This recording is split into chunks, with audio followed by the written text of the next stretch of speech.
Hey everybody, welcome back to the Fish Tank. My name is BaddestFish80, and again today I'm joined by DefShoot1Eoni. Hey guys, that's me. We just filmed the video yesterday about the big changes, and this one's going to be specifically about the detailed balance changes. That's right, we're talking about Minion Masters 1.26. Massive changes. If you watched the previous video, you will know some of the stuff that's coming. If you didn't, then we'll put a link in the description and maybe something on the screen over here so you can check out. So we'll go over a quick recap of that, and then we'll go into more of the specific changes. So during the stream yesterday, during the video yesterday, we were talking about these changes. So in the next version of Mini Masters 1.26, the mana generation is going to be increased. The XP generation is going to also be increased, so we're going to have much faster games, much faster cycling. Flying units cannot grab bridges anymore. That's a huge change to flying units, and we'll see some of the knock-on balances regarding that, because obviously the flying units, one of their, especially the cheap ones, one of their major purposes was to grab bridges. If they can't do that, then the reasons for including them in your deck have been diminished. So we're going to see some balance changes to hopefully make them more enticing. And then one of the other big things was there was a general damage in spells nerf. And we spoke about how spells were becoming too prevalent in the game, too strong, and we'll look at changes to those. One of the other things that was mentioned in the video yesterday was a number of master changes. So we'll get through and check those out. But the first thing we're going to do now is look at the two new cards that are coming in this expansion. So here we go. Let me introduce you to the Veil Stalker.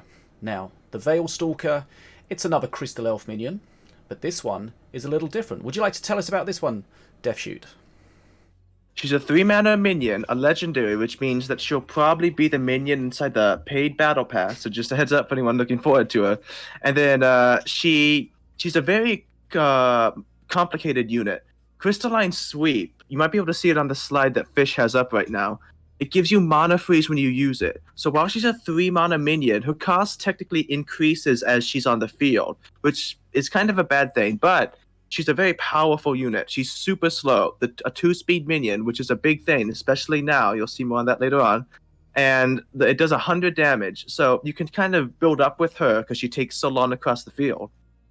Yeah, so that's basically every time she does this attack, it's going to effectively cost you 1 mana in the form of your next mana being frozen. So that's interesting to see. Another Crystal Elf unit, this time one with stealth and this crystalline sweep mechanic. Be interesting to see how that comes into play. Okay, and the second card we've got is the Wrecked Walker. Would you like to tell us a little bit about this one, DefShoot? I'm pretty excited for this one because we haven't got any new 1-mana cards for a very long time, so it's sort of pretty exciting. And this one, it's very simple because it's just a walking piece of HP, but you can use it pretty tactfully because while it doesn't have an attack, that also means it can't get distracted by enemies. So if something, let's say a minion's coming down the top bridge, if you place Drone Walker or Wrecked Walker onto the bottom bridge, it will walk towards the bottom bridge, drawing in that top bridge minion because it can't attack. It's just going to keep walking. And so it can effectively be a taunting unit as long as you don't take away the aggro from whatever unit it's attracting. Yeah, it seems if you just read the card, it looks very simple, but as you say, there's definitely some skill that can be used to get the most out of it. So they're the two cards that we're going to see coming in with the new expansion. But along with the new cards, there are a lot of changes to the game as we know it. And the first thing we're going to look at here is a King Puff rework. Now, one of the main problems with the original or the current King Puff is that he's built solidly around his second perk, the King's Buff, which means 4 and 5 mana cards are the order of the day, which really limits the deck building. So we've got some changes. Let's talk about those. All right, his perk 1, Trick Swap. So, as you know with old King Puff, his perk 1 gets you Trick Swap. And with Trick Swap, you can swap the bridge, and all enemy minions get stunned for 4 seconds. Your minions get switched to the other bridge. That's pretty regular. But this time, it's tied into his perk 1, which we'll probably get into later on. Hold on, let me check here. Yeah, I know Yeah, what's happened here. I know that the slides are in the wrong order. I realise that. Because one of the things that we need to talk about before perk 1 is this new ability that King Puff has, the King's Birthday. So this is a new passive ability, and the King's Birthday is going to be celebrated every 40 seconds. But you can reduce the cooldown of that by every 4 to 6 mana card you play, half of that comes off of the cooldown. So if you play a 6 mana card, the cooldown's reduced by 3 seconds. Now, the King's Birthday doesn't do anything on its own, but it does tie in to the further perks. So, as DeathShoot was saying, we're familiar with the Trick Swap King Puff's perk 1, but this time, instead of it being a card just added into your deck, when the King's Birthday is celebrated, you will gain a 1-use copy of this card. So it's not something that you can just cycle through to. You've got to wait for the birthday to be celebrated. But the Trick Swap does do what we expect it to do, based on the previous version of King Puff. So that's the change to his perk 1. Now, perk 2, Royal Gifts. Would you like to tell us about this one, DeathShoot? I would indeed. So the King's Birthday, when it's celebrated, a Rage Puff and a Shield Puff appear in your arena, one in each lane on fixed positions. So with fixed positions, this means they don't move. They're just going to sit, one on each lane. And from my experience, they rotate. I don't know if it's RNG based, it probably is, but they don't stay in the same lane for the whole game. Like sometimes Rage Puff will be on the top lane after you use it. Sometimes they'll reappear on the bottom lane. So they're not settled in one position. And the radius, from what I know, is pretty small. So you can't. It's the pickup radius is, I think, around 2 or 3, and then the activation radius that the units around will pick up is, I think, around 5. I'm not certain on this. This is what I remember from the PTO, and it's the same thing as with his perk 1. It's activated by the King's Birthday. So this kind of shows us that the King's Birthday, which is a passive ability of King Puff's basic attack, that it's sort of the activator for King Puff's perks. And we'll see that more later on with his perk 3.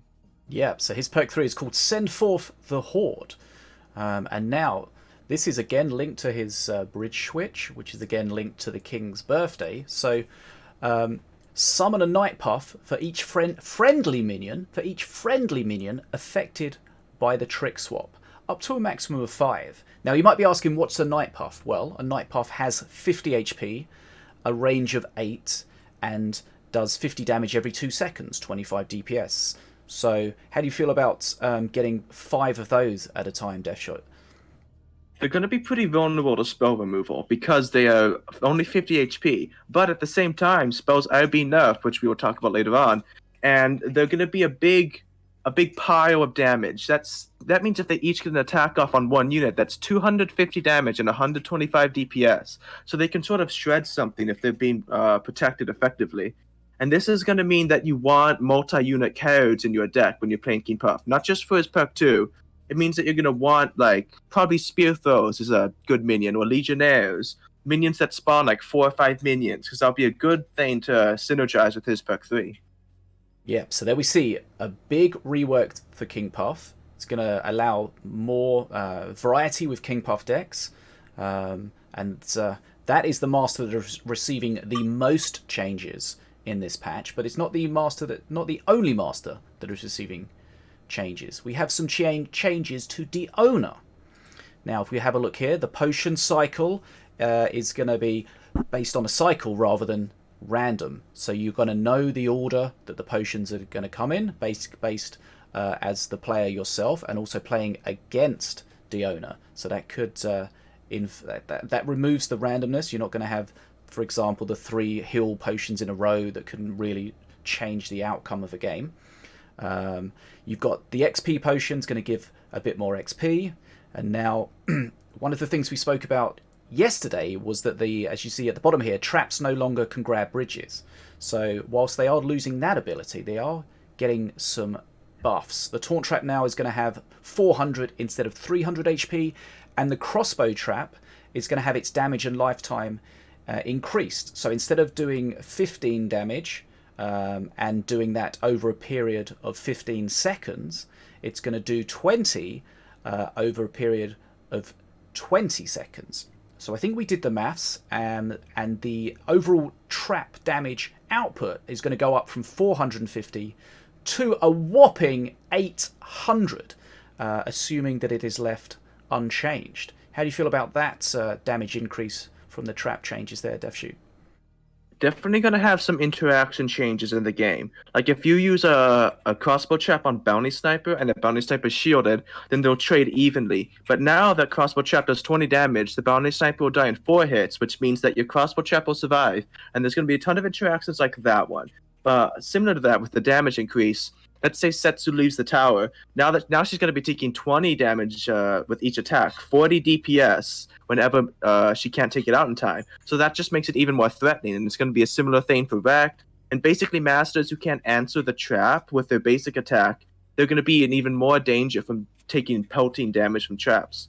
The taunt trap change, as far as I know, there's no lifetime increase. It's still going to last the same duration it does now. But with 400 HP, plain and simply, it's going to tank more. It's a pretty simple code. It's just going to be even better at what it does now.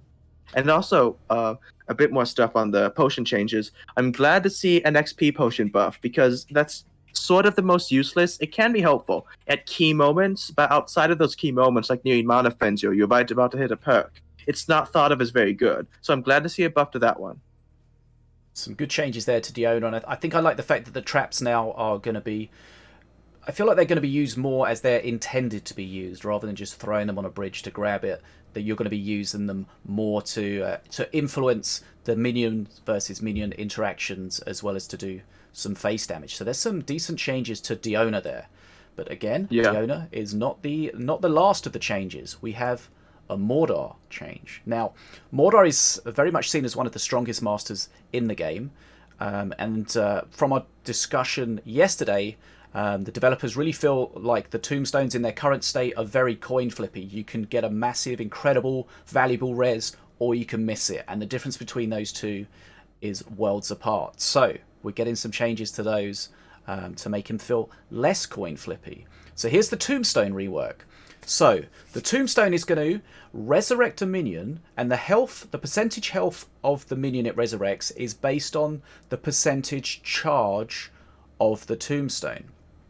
So remember, you put a tombstone down, it takes time to charge.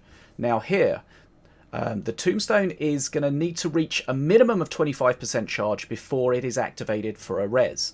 So it takes 5 seconds now to reach 25%. So after 5 seconds, the tombstone can res something, but it will only res it with 25% HP. And then going on, after 20 seconds, the tombstone will be fully charged, and at this point it will resurrect a unit at full 100% HP. And between those two, you're going to get a percentage of HP based on the percentage of the charge. So these big changes here. How do you feel about these changes, DefShoot? It's definitely going to change how you play Mordar. I think that some decks will still work. Like if you play Colossus in Mordar, you can still get a good revive with that. But now, if you're going to be playing a cheaper Mordar, you can play something like Jolo, which, you know, as most of you probably know, Jolo has a dodge mechanic that gets lower with each time he takes damage. So when you revive him, he's going to have that 100% dodge chance. So he's a good minion to revive. There's also Tranquil Shihu. He will heal himself, negating the change of this tombstone. So then he'll just go back to full health, even if the tombstone isn't fully charged. There's also cards like Walking Blind Date, the snipers who don't need very much health. These are all characters I think are going to be good in Mordar, and I'm looking forward to seeing the play style change. I think it's encouraging more unique cards that we don't really see that often, like the Undying Skeletons as well. I'm sure they're pretty common right now because of Cursed is drawn. But I mean, in Mordar's own playstyle, you can now play an Undying Skeleton because the second one's still going to revive with full health. Yeah, these are some good changes to see. And as you say, it'd be interesting to see how the players adapt to these, what decks we see, which units we see really benefiting from this particular change. Okay, so there's some Mordar change. Now, what's next? Morellia. Now, very small change to Morellia here. Her spellbook, the cooldown is going to be reduced from 30 seconds to 25 seconds. So, unlike some other masters who have cards added to their deck for their perks, the spellbook's on a cooldown. So you're going to get it every 25 seconds. Based on our discussion again yesterday, due to the mana speeding up, any masters that are going to have timer-based perks are going to get nerfed because of that. So this is designed really just to address that a little bit. So that's, I think, quite a straightforward change. Anything you want to add there to? is something. Yep. Yeah, cool. I just thought you were gonna go over it, but I think that this is a pretty important change for Morellia in specific, because you have other timer perk masters like Valka with his Flame Embers or Melloween with her Golem. But it's very important that Morellia gets buffed here, because her only lasting perk is the book. You know, both Melloween and Valka have a spell that they get, Bridge Burn and Arcane Missiles, and these are cycled codes. But the only spell that Morellia keeps, the only perk she keeps after her one-time use dragon is the book. So it's important that she gets her book, a cooldown reduced, unlike something like Arcane Golem, which I think is staying at 30 seconds, because this is what Morellia relies on after the dragon is used. It's all she has for perks. Yep, so that's a slight change to Morellia, nothing groundbreaking. Now Valorian. Valorian, of course, has been dominating the meta recently. Got some changes where it allowed him to break out from the Empyrean constraints, but still left him in a very strong position. So he's receiving a little bit of attention here. So his attack damage is going to be reduced from 45 to 40. So that's a little nerf there, but of course that has some knock-on effects. So his Searing Light, his perk 2, is based on his attack. So the amount of damage hit the Searing Light's going to do at perk 2 is going to be reduced from 225 to 200. And again at perk 3, that's doubled up. So that's going to be reduced from 450 to 400. Is this a change that you think is a healthy change, DeathShoot? Yeah, I'd like to see his healing go back to 15 from 18, because I think it's a bit of an awkward number and it is a powerful perk. But I'm glad to see him being adjusted, because this is a huge patch, and I'm glad to see that Valorian, who is really strong right now, is going to be adjusted for next patch, even though there's a ton of crazy stuff happening. I think that it's nice to see his perk 3 getting nerfed, but overall, this is a pretty simple change. I'm glad to see it nerfs his Searing Light. That's very nice to see. But overall, I think this is probably the most straightforward of all of them. Okay, so there's some slight nerfs to Valorian. Now, Stormbringer. Stormbringer's received some changes recently. And today's change, in the patch 1.26, his attack cooldown is going to be reduced from 4 to 3.8 seconds. That means he's just going to get a overall DPS boost. And of course, perk 3 is when he starts attacking twice as fast. So that's also, as a byproduct of that attack speed change, going to be buffed. So he's going to be attacking every 1.9 seconds instead of every 2 seconds. And again, seeing that DPS increase. Is this a change that you feel Stormbringer needs at the moment, DeathShoot? Definitely. With the game being sped up, he needs to be sped up, because his basic attack is based around, the game speed. And so technically, if the game's being sped up and he wouldn't be getting an attack speed buff, then that means he would be slower than the game is. And that might not make too much sense, I don't know, but I think it's nice that he gets a buff with the game speed getting a buff. I'd like to see it go to 3.5, to be honest, but that might be a bit eager, and I'm glad to see that he's on the radar. Yep, so a nice little change there for Stormbringer. Now, we spoke about this previously in the previous video. Apep is having his perk 2, the Shield Totem, is now going to be on a timer instead of part of a card, instead of a card in the deck. So again, as we spoke about before, this is going to really impact those really cheap cycle decks. You're going to have to wait until that Shield Totem is available. You can't just cycle through, especially with the much faster mana generation that we're going to see in the new patch. So this should hopefully allow Apep to be a little bit more vulnerable. You can't just rely on that Shield Totem quite as much as previous. And again, like Mordar, Apep is one of the strongest masters, so this might be something that can help bring that in line. We've seen a couple of changes to the Shield Totem already, and this just adds another one to that. Is this something you think will reduce Apep's overall strength, DeathShoot? Definitely. I know that there's a lot of people who are glad to see his totem getting nerfed because it's such a game saver. And now that it's going to be on a leash where you have to wait, because previously you could get off a totem while the previous totem was still living, basically providing total invulnerability. And so it's going to be nice that he loses that intense aspect. Okay, so that's a very healthy change, I think, overall for Apep. Okay, so we've seen some changes to the Masters. We've discussed some overall changes to the speed of the game. Now we're going to look at some specific changes here. We're going to look at some mechanic changes as well as changes to the cards. So we've got some mechanic changes here. Just very simply, a Cursed Ascension is getting nerfed in so much that it takes another 10 stacks to get there. Impatient, that's one of the newest mechanics. Kind of an unusual mechanic. But it's staying as it is, and then it's having an additional change where it auto plays if you would burn mana. So DevShoot will explain this because I still don't really understand it. Yeah, Impatient, as most of you probably know, it has a 7-second timer, and then once that timer goes off, if you don't play a card in time, then the card will automatically play. So that's still normal. Nothing's changed with that. But now, as some of you probably know, the mana bar goes up to 10.9. This means that once you hit 10 mana, you aren't burning mana. You have another 0.99 mana bar before you burn that 11th mana. So that means that when you have an Impatient card in hand and you are about to burn mana, instead of burning that 11th mana, the Impatient card will be instantly played. It will be instantly activated as if those 7 seconds went up. But instead of burning the 11th mana, it'll be played, and so it's like a safeguard for when the game gets late and mana picks up. It's now going to be easier to play Impatient cards without burning mana. Okay, if anyone could explain that in a way that I can understand, please drop those in the comments. Okay, Mana Surge. So we spoke about this, I think, in the previous video. With the increased mana speed, it's going to be easier to hold that 6+ mana.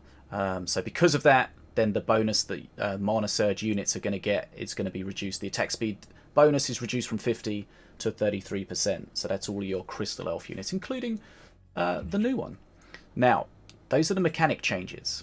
Now we've got some speed changes of minions. So speed changes of the slowest minions. So we've got the 3 speed minions, Boom Buggy and Snake Druid going up to 4, and 2 speed minions going up to 3, which is the Blue Golem, the Colossus, the Yahoo, the Living Statue, the Mardred, the Priestess, the Red Golem, and the Troubadour, which I think, as we spoke about yesterday, DevShoot, having the 2 speed units in a faster game effectively makes them even stronger because you're getting mana more quickly to support them. So this is designed to try to alleviate that kind of indirect buff, if I'm understanding it correctly.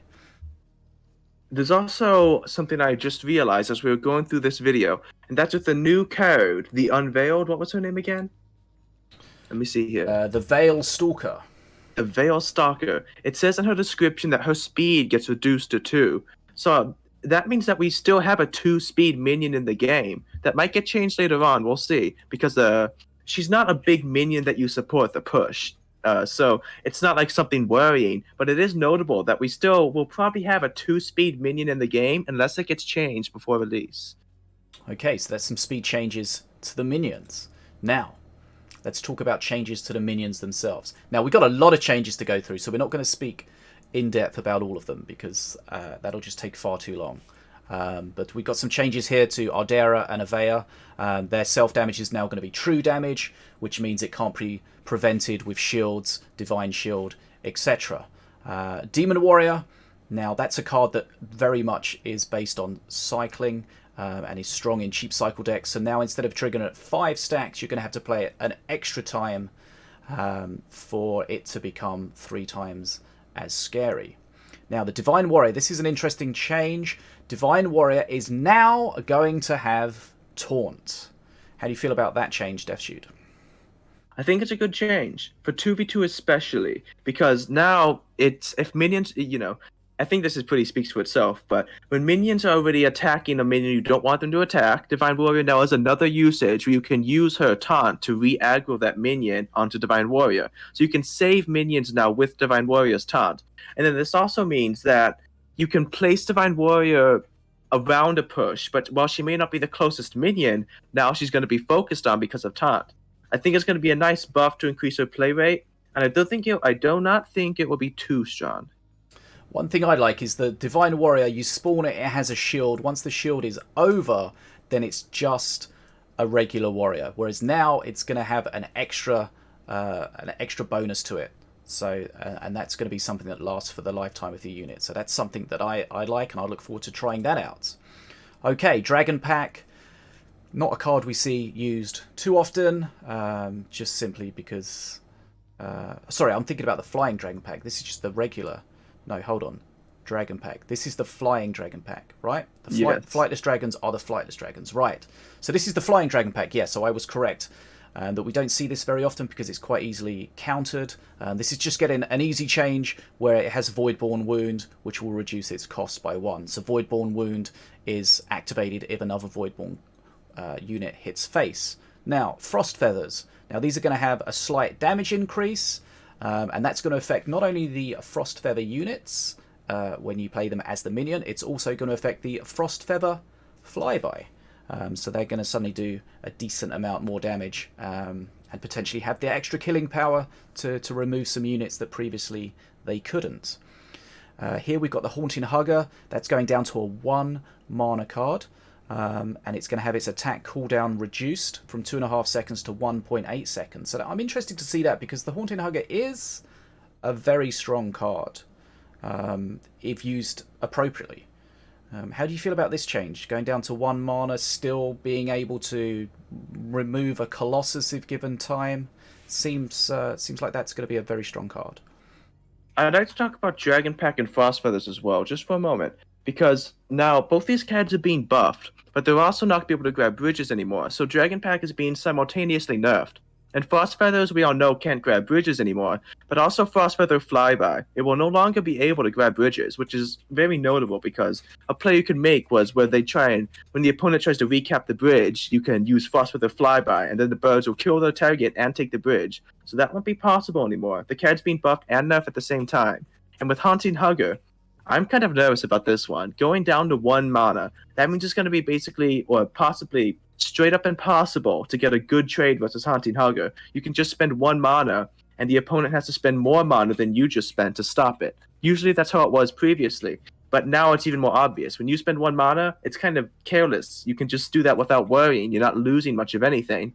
And the attack cooldown, I think it's just a pretty nice buff to cover for not being able to take the bridge anymore. But this cost reduction is pretty big. Now, I assume that attack cooldown could really help if you're killing a lot of small things and building up your Accursed Ascension. It also will be helpful when you're trying to get the Hugger into a minion as fast as possible. Because, you know, if the opponent's trying to stop with spell removal, they now have way less time to do that.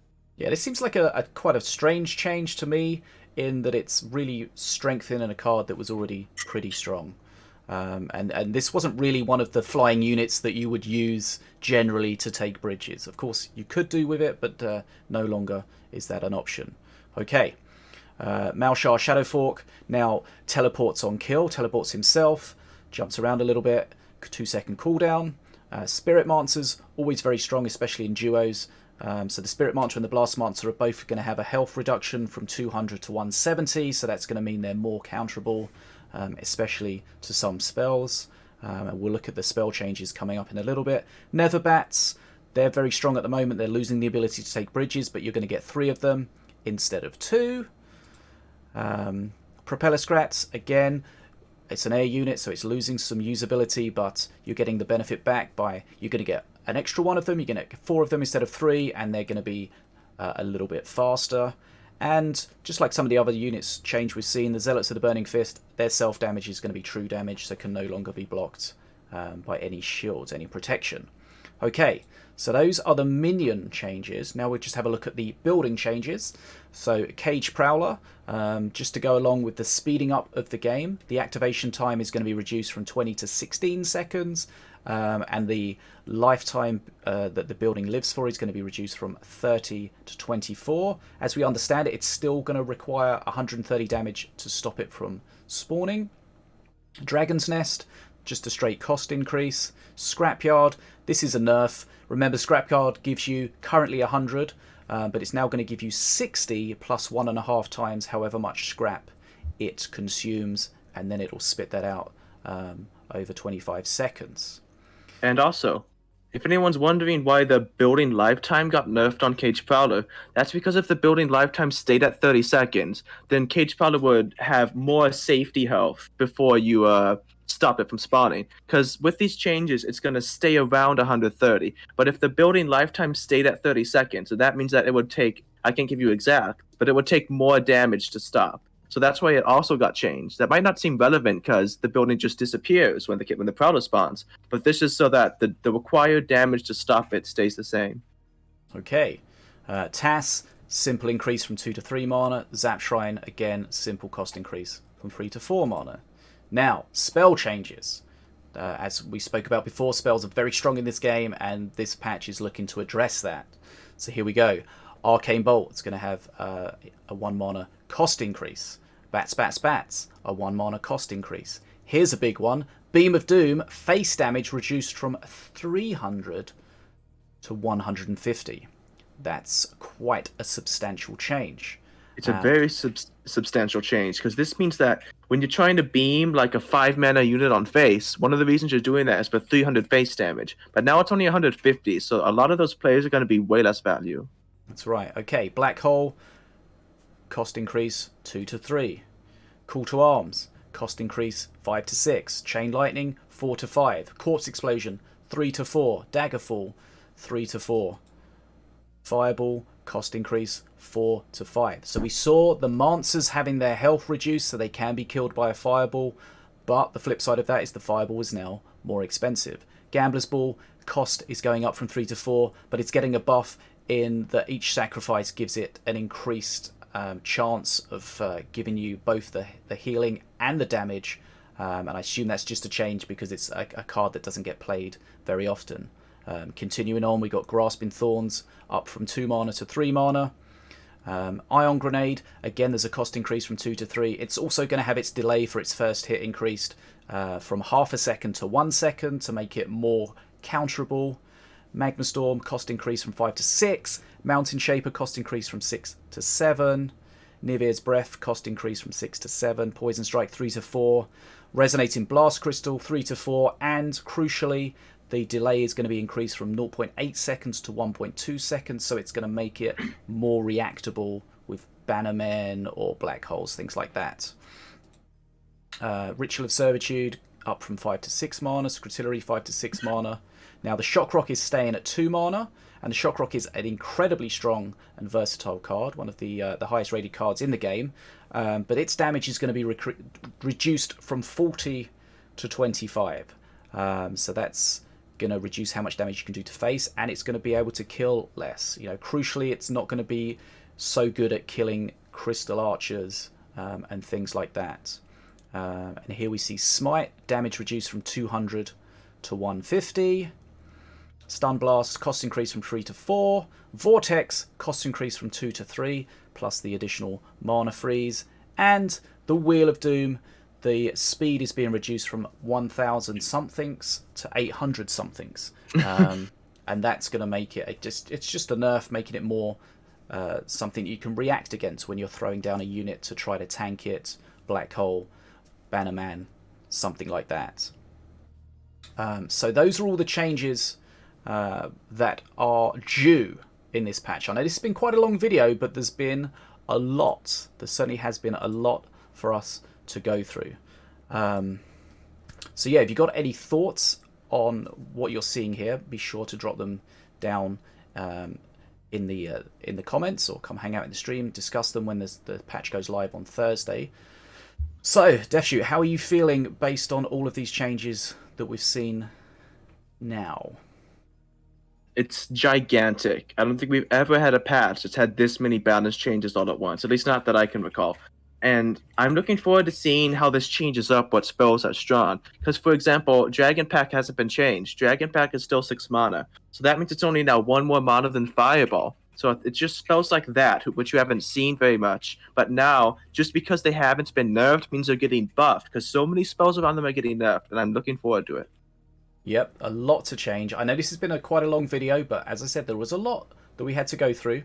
I will put in the description the link. It's probably not available yet, but as soon as it's available, I'll put it in there so that you can click on that and go and read for yourself if you want to read along with us, or if you want to just revisit it or remind yourself of some of the changes. So, huge changes coming in on Thursday. We'll look forward to seeing how they play out, and maybe we'll have a video after a little while. Let's see how the game has stabilized, see how the changes are.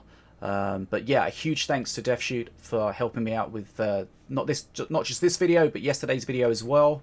Always good to get his input, very knowledgeable. So thanks so much for that, DefShoot. No problem. So yeah, if anybody's got any thoughts, feedbacks, questions, drop them in the comments. Make sure you follow the channel so you get all of these videos as soon as possible. Make sure you give this a thumbs up if you liked it, and ensure to hit the bell so that you don't miss any further information. I'm pretty sure that's all I need to say, so let's just wait until Thursday and see how everything rolls out. Huge changes. I'm looking forward to them. Hopefully you are too. This has been Bad as Fish 80, and I am signing out. Also, it's coming home!